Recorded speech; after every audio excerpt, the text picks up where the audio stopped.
Apple shares erasing gains on a report it's cutting production on the iPhone 14 Plus. Yahoo Finance tech editor Dan Howley here with those details. Hey, Dan, what are we learning? Yeah, this is a report from The Information talking about Apple cutting the production numbers for the iPhone 14 Plus.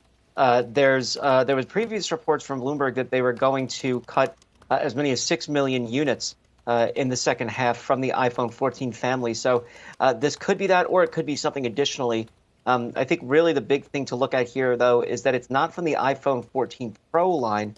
And that's really what Apple was pushing consumers towards. They put all the new features, most of the new features, into the iPhone 14 Pro line. And so the kind of expectation is that average selling price for the iPhone will rise as a result of that. So, when you look at something like the iPhone 14 Plus and its price versus the $999 for the iPhone 14 Pro, consumers may simply be saying, look, why would I spend money on the Plus when I can get the Pro with the better features for, a slight increase in price? So, it's not fully certain if this is because of a broader slowdown in iPhone sales or it's just because consumers are looking for that Pro device instead. And Dan, sticking with the gadgets, we know that Apple unveiled a new iPad today. What are the details on that? And of course, the price. Yeah, so they have two new iPads. They have the iPad Pro, and then they have the basic iPad. The iPad Pro is going to start at $799. It's available October 26th. And the big deal about this is that it's the first iPad to come with the M2 chip. That's Apple's in-house processor that they built previously.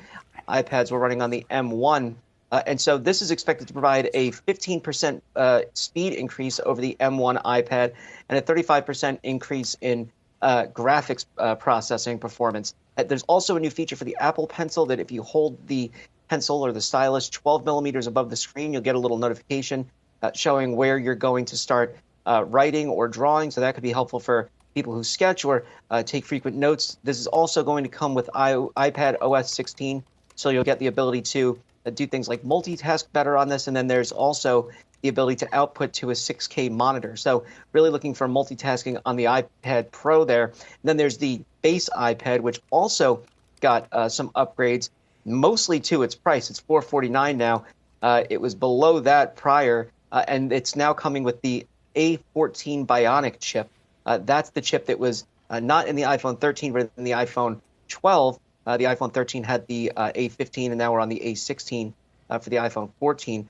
There's also a bigger display on it. It's got a new 10.9-inch display versus the 10.2-inch screen that was previously on there. That also means that the fingerprint sensor, the home button, is now gone. The fingerprint sensor will be built into the power button on the side, so it's more of an edge-to-edge style display, and it also gets USB-C instead of a lightning cable. That iPad is going to cost you $449. And then, of course, Apple just announced their new Apple TV 4K. That starts at $129, and it has an A15 chip in it.